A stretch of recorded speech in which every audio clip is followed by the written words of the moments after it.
मेरा नाम अजीत सिंह है। मैं सिक्कर ज़िले के चिचास गांव से हूं और मेरी प्राइमरी एजुकेशन गांव से ही हुई है। उसके बाद में मैं हायर एजुकेशन के लिए जयपुर चला गया।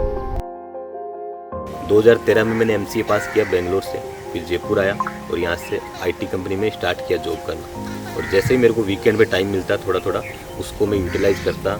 कई एनजीओज़ में ज्वाइन किया मैंने एज ए वॉलंटियर और वहाँ पे मैंने एज ए श्रमदान करना स्टार्ट किया। क्या उम्र थी उस टाइम आपकी?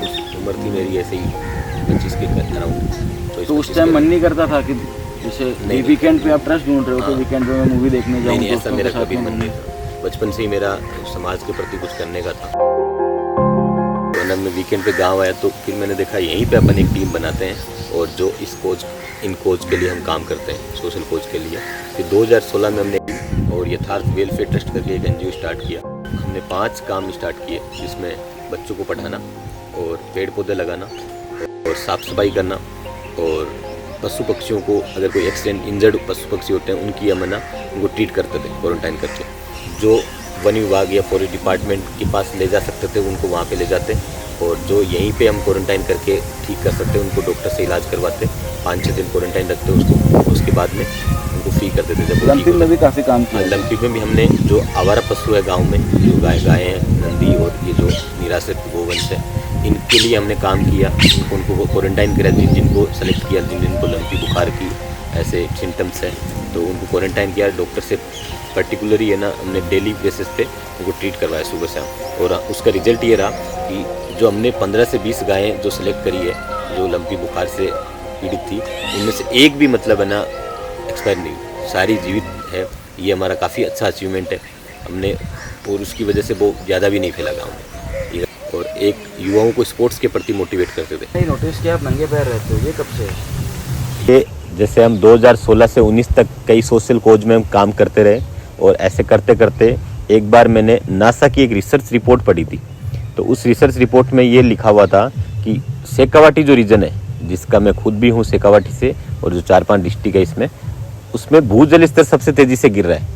ये नासा ने 2009 से 2015 6 साल तक रिसर्च करके वर्ल्ड में सबसे तेज़ी से भूजल स्तर गिर रहा है, ऐसा ही उन्होंने रिसर्च किया। तब मैंने देखा कि यार ये अपन कई काम कर ही रहे हैं अपन सोशल कोज पे, क्यों ना इसी पे ही काम किया जाए। अपने पास टीम भी है और अपन टाइम भी दे पा रहे हैं, शायद काफ़ी लोग आ जाए साथ में तो एक बड़ा काम कर सकते हैं। तो उसी 2019 से हमने प्लांटेशन पे ही फोकस किया ज़्यादा और एक टारगेट सेट किया 51,000 पौधों का लगाने का।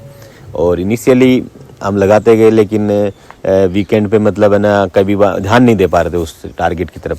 तब मैंने ये संकल्प लिया कि अपन ऐसा करते हैं, अब मैंने जूते चप्पल छोड़े कि ये जो संकल्प है 51,000 पौधों का, इसको पूरा करके ही चप्पल जूते वापस पहनेंगे। तो अभी 4 साल हो गए आज। 4 साल में शुरू में आपको कितना लगा था, कितना टाइम लगेगा? शुरू में जैसे नॉर्मली हर साल लोग पौधे लगाते हैं, हमने देखा कि 1-2 साल में हम कंप्लीट कर लेंगे टारगेट। लेकिन जैसे जैसे पौधे लगाते गए हमारे सामने चैलेंजेस आते गए और आज 4 साल हो गए, टारगेट अभी पूरा नहीं हुआ। अब तो खैर 3-4 हज़ार पौधे ही बचे हैं हमारे। अभी तक कितने पौधे लगा दिए? 46,000 पौधे हमने लगा दिए पूरे राजस्थान में। और जो आने वाली 17 सितंबर है उसमें हम टारगेट पूरा कर लेंगे 51,000 पौधों का। आपने राजस्थान में 46,000 पेड़ लगा दिए, तो चैलेंजेस क्या रहे? पेड़ पौधों को रिलेटेड हमारे पास काफ़ी चैलेंजेस आए। पहली बात तो ये जिस एरिया से हम आते हैं वहाँ पे ना सर्दी बहुत पड़ती है, -6 डिग्री टेम्परेचर चल जाता है और गर्मियों में 50 से ज़्यादा, जो पेड़ों के लिए सही नहीं है। पेड़ सारे जल जाते हैं सर्दियों में, गर्मियों में पानी की कमी रहती है। तो ऐसे फिर हमने इसके लिए क्या किया कि ऐसे पेड़ सेलेक्ट करें जो इस एरिया में आसानी से लगते हैं, क्योंकि पानी कम मात्रा में पानी चाहिए होते हैं, और सर्दियों के लिए प्रोटेक्शन किया।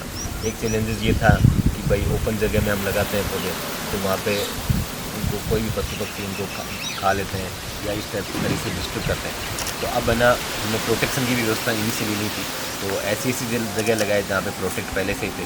और पानी की व्यवस्था नहीं होने के कारण हम घर से घड़े ले के आते थे पानी डालने के लिए। तो ऐसे है ना ये चैलेंज थे।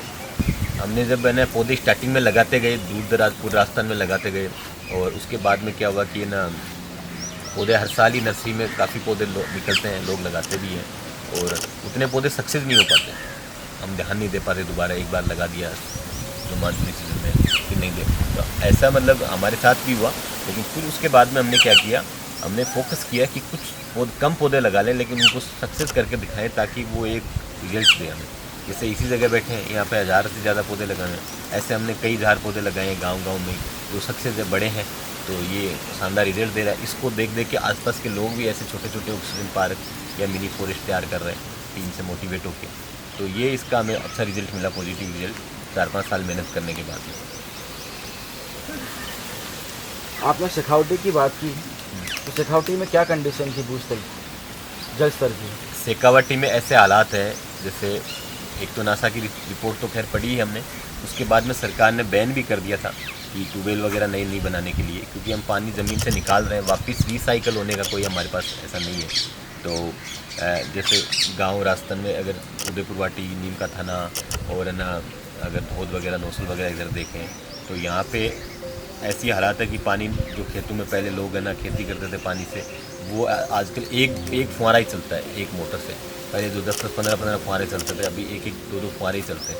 ये हालात हो गए। मेरे एरिया में जो सीकर के लक्ष्मणगढ़ में मेरे गांव की मैं बताऊं तो 15-20 ट्यूबवेल बनाए, तो हालांकि अभी तो उसमें पानी आ रहा है ठीक ठाक, लेकिन अगर हम भी उस लेवल तक पहुंच जाएं नौसल या उदयपुर वाटी, नीम का थाना की तरह, तो उससे पहले ही हम जाग जाएं और ना हम इस पर अगर काम करना स्टार्ट कर दिया तो वो स्थिति नहीं आए कि हमें पलायन करना पड़े अपनी रोजी रोटी के लिए दूसरी जगह। और जो शेखावाटी का क्षेत्र है रेड जोन, उसमें ये है कि जब से ही कोई पानी की समस्या आएगी तो सबसे पहले शेखावाटी पे आएगी, क्योंकि हम रेड जोन में तो टीम यथार्थ कोशिश कर रही है कि उसको खात्मे की ओर ले जा रहे हैं, मतलब है ना जो ये समस्या है उसको ख़त्म करने के लिए।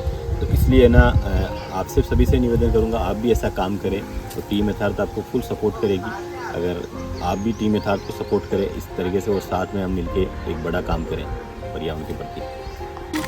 टीम यथार्थ।